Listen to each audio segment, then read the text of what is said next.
নমস্কার বন্ধুরা, আজ আমি একটা সন্দেশ বা মিষ্টির রেসিপি নিয়ে হাজির হয়েছি।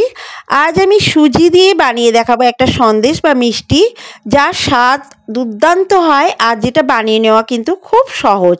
মাত্র ঘরে থাকা কয়েকটি উপকরণ দিয়েই বানিয়ে নেওয়া যায়। আর এই মিষ্টি রেসিপিটি ভালো লাগলে অবশ্যই লাইক শেয়ার করবেন। তাহলে চলুন শুরু করি আমার আজকের মিষ্টির রেসিপি। মিষ্টিটি বানাবার জন্য গ্যাসের উপরে একটা কড়াই বসিয়ে দিয়েছি। কড়াইতে আমি প্রথমে দিয়ে দেব 2 চা চামচ ঘি। ছোট চামচের 2 চামচ ঘি দিয়ে দিলাম। এই ঘিটাকে খুব ভালো করে প্রথমে একটু গরম করে নেব, গালিয়ে নেব ঘিটাকে। ঘিটাকে খুব ভালোভাবে দেখুন গরম করে নিয়েছি। এবার এখানে দিয়ে দেব আমি 500 লিটার মতো দুধ। এই দুধটা আমার আগে থেকে জাল করে নেওয়া ছিল। 500 লিটার লিকুইড দুধ আমি দিয়ে দিলাম। দিয়ে ঘিয়ের সঙ্গে দুধটাকে খুব ভালোভাবে মিশিয়ে নেব। দুধটাকে ঘিয়ের সঙ্গে খুব ভালোভাবে মেশানোর পর এখানে দিয়ে দেব মিষ্টির জন্য 3 চা চামচ চিনি। মিষ্টিটা আপনারা আপনাদের পছন্দ মতো দেবেন, তবে এই মিষ্টিটা একটু কম মিষ্টি হলেই খেতে বেশি ভালো লাগবে, তাই চিনিটা একটু অল্প দেবেন। 3 চামচ দিলেই যথেষ্ট। হাফ লিটার দুধের জন্য 3 চামচ দুধই যথেষ্ট। চিনিটাকে দিয়ে দুধের সঙ্গে খুব ভালোভাবে মিশিয়ে নিয়েছি। দুধটা এবার ফুটতে শুরু করেছে দেখুন। দুধটা ফুটতে শুরু করলে গ্যাসের ফ্লেমটাকে একটু লো করে দেব। লো করে দিয়ে এখানে দিয়ে দেব 1 কাপ মতো গুঁড়ো দুধ। গুঁড়ো দুধটা দিয়ে লিকুইড দুধের সঙ্গে খুব ভালোভাবে মিশিয়ে নিতে হবে। গুঁড়ো দুধটা খুব ভালোভাবে মিশিয়ে নিয়েছি দেখুন। লিকুইড দুধের সঙ্গে খুব ভালোভাবে মেশানো হয়ে গেছে। বেশ একটু ঘন করে নিয়েছি দুধটাকে। দুধটাও ঘন হয়ে এসেছে। ঠিক এই পর্যায়ে দিয়ে দিতে হবে 3 থেকে 4 চামচ মতো সুজি। এই সন্দেশটা বানানোর জন্য সুজি কিন্তু খুব বেশি লাগে না। 3 চামচ কি 4 চামচ সুজি দিলেই যথেষ্ট। সুজিটা দিয়ে গ্যাসের ফ্লেমটাকে লো করে দিয়ে অনবরত নাড়াচাড়া করতে হবে, যাতে সুজিটা দলা পেকে না যায়। আর এই সময় দিয়ে দিতে হবে অল্প একটু ছোটো এলাচের গুঁড়ো। ছোটো এলাচের গুঁড়োটা দিয়ে সুজির সঙ্গে খুব ভালোভাবে মিশিয়ে গ্যাসের ফ্লেমটাকে একদম লোতে রেখে সুজিটাকে খুব ভালোভাবে নাড়াচাড়া করে একটু ঘন করে নিতে হবে।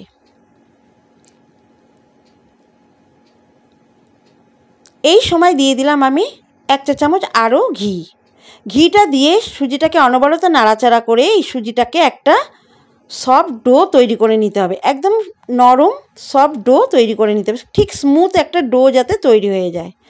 ডোটা যখনই দেখবেন কড়ার গা ছেড়ে দিচ্ছে, তখনই বুঝে নিতে হবে যে এই ডোটা সন্দেশ তৈরির জন্য একদম পারফেক্ট রেডি হয়ে গেছে। দেখুন কড়ার গা ছেড়ে দিতে শুরু করেছে। এবারে এই আরও 1 চামচ ঘি দিয়ে এই ডোটাকে একটু নাড়াচাড়া করে নেব। এই সন্দেশটা ঘিয়ের পরিমাণটা একটু বেশি দিলেই খেতে বেশি ভালো লাগবে। ঘিটা দিয়ে আরেকটু নাড়াচাড়া করে গ্যাসের ফ্লেমটাকে একদম অফ করে দেব। ঘিটাকে খুব ভালোভাবে মিশিয়ে আমি গ্যাসের ফ্লেমটাকে অফ করে দিয়েছি। এবারে এই ডোটাকে একটু নাড়াচাড়া করে আমি একটু ঠান্ডা করে নিচ্ছি।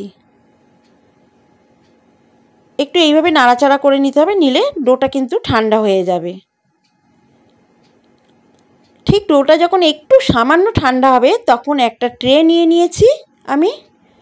ট্রেতে দিয়ে দেব অল্প একটু ঘি। ঘিটা দিয়ে ট্রেতে একটা ব্রাশের সাহায্যে ব্রাশ করে নেব, যাতে মিষ্টিটা যখন বানাবো মিষ্টিটা সহজে উঠে আসে। তার জন্য এই ট্রেতে আমি ঘিটা একটু মাখিয়ে নিচ্ছি। ঘিটা দেখুন ট্রেতে আমার খুব ভালোভাবে মাখানো হয়ে গেছে। এবারে সুজির ডোটা আমি সমস্তটা ঢেলে দিয়েছি। দিয়ে ঠিক স্প্যাচুলা দিয়ে এইভাবে, এখনও গরম থাকতে থাকতেই কিন্তু এটা এইভাবে ট্রের সঙ্গে একদম সমানভাবে লেবেল করে মিশিয়ে দিতে হবে। ঠিক ট্রেটা যেমন আকার, ঠিক সেরকম আকারে এইভাবে স্প্যাচুলা দিয়ে একদম সমান করে স্মুথ করে এটাকে স্প্যাচুলা দিয়ে চেপে চেপে দিতে হবে। দেখুন যেরকম আমি ঠিক দিয়েছি এইভাবে গরম থাকা অবস্থায় কিন্তু এটা দিয়ে দিতে হবে, একদম আকারটা তৈরি করে দিতে হবে। এবারে এখানে আমি কিছুটা পরিমাণে পেস্তা আর আলমন্ড কুচি করে নিয়েছি। আপনাদের কাছে যে ড্রাই ফ্রুটস থাকবে সেই ড্রাই ফ্রুটসটাই কুচি কুচি করে নেবেন। নিয়ে এর ওপরে একটু ছড়িয়ে দেব। তাহলে সন্দেশটা খেতেও ভালো লাগবে আর দেখতেও ভালো লাগবে। পেস্তা আর বাদাম কুচিটা একটু স্প্যাচুলা দিয়ে গরম থাকা অবস্থাতেই এইভাবে চেপে চেপে দিতে হবে, যাতে এই সুজির সন্দেশের মধ্যে একটু বসে যায়। ঠিক এইভাবে একটু গরম থাকা অবস্থাতেই এইভাবে ড্রাই ফ্রুটসের কুচিগুলো দিয়ে এইভাবে একটু স্প্যাচুলা দিয়ে চেপে চেপে দিতে হবে। ঠিক আমি যেভাবে দিয়েছি দেখুন, ঠিক সেইভাবে দিয়ে এটাকে আধ ঘন্টার জন্য ঠান্ডা হতে রেখে দিতে হবে।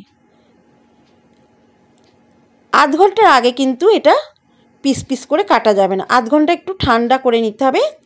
আধ ঘন্টা পর দেখুন আমি এই সুজির সন্দেশগুলোকে কেটে নিচ্ছি। আপনারা আপনাদের পছন্দ মতো শেপ দিয়ে কেটে নেবেন। আমি এখানে একটু চৌকো শেপ দিয়ে কেটে নিচ্ছি। ঠিক এইভাবে প্রথমে আড়ে করে এরকম কেটে নিচ্ছি, তারপরে লম্বা করে একটা এরকমভাবে কেটে নেব। তাহলে কিন্তু একটা চৌকো একদম সন্দেশ তৈরি হয়ে যাবে। আর এটা খেতে বন্ধুরা এত সুন্দর হয় যে বুঝতেই পারবেন না এটা সুজি দিয়ে তৈরি হয়েছে। দারুণ স্বাদের হয়, খুব সুন্দর খেতে হয়। এবারে দেখুন এই সুজির সন্দেশগুলো আমার সমস্তটা কেটে নেওয়া হয়ে গেছে। এবারে এগুলোকে তুলেও দেখাচ্ছি কতটা সুন্দর দেখুন হয়েছে। একদম ঝটপট কিন্তু ট্রে থেকে উঠে আসবে। এরকম স্প্যাচুলা দিয়ে তুলে নেবেন, তুলে একটা প্লেটে সাজিয়ে দেবেন। দেখুন আমি একটা একটা করে এইভাবে তুলে নিচ্ছি। বন্ধুরা এই সুজির সন্দেশটা এত সুন্দর খেতে হয়, আপনারা দোকান থেকে যখন বাড়িতে অতিথি আসবে, দোকান থেকে মিষ্টি না কিনে এইভাবে যদি একবার বানিয়ে খেতে দেন, দেখবেন তারা চেটে পুটে খেয়ে নিচ্ছে আর খেয়ে আপনার প্রশংসা করছে আর জানতে চাইবে কিভাবে বানিয়েছেন। এই রেসিপি অবশ্যই জানতে চাইবে। তাই বন্ধুরা এইভাবে সুজি দিয়ে একবার সন্দেশ বাড়িতে বানিয়ে খান। যখনই মিষ্টি খেতে ইচ্ছা করবে তখনই এইভাবে সুজি দিয়ে সন্দেশ বানিয়ে নিন। আর এটা কিন্তু খেতে খুব মিষ্টি হয় না, অল্প সামান্য মিষ্টি দিয়ে এই মিষ্টিটা তৈরি করা হয়, তাই খেতে কিন্তু অসাধারণ টেস্ট হয়। খুব বেশি মিষ্টিও হয় না, কিন্তু টেস্ট হয় কিন্তু এর অসাধারণ। আমি সমস্ত বরফিগুলো একটা প্লেটে সার্ভ করে দিয়েছি। দেখুন সুজির সন্দেশ বা সুজির মিষ্টি আমার তৈরি হয়ে গেছে। কত সুন্দর লোভনীয় দেখতে হয়েছে দেখুন।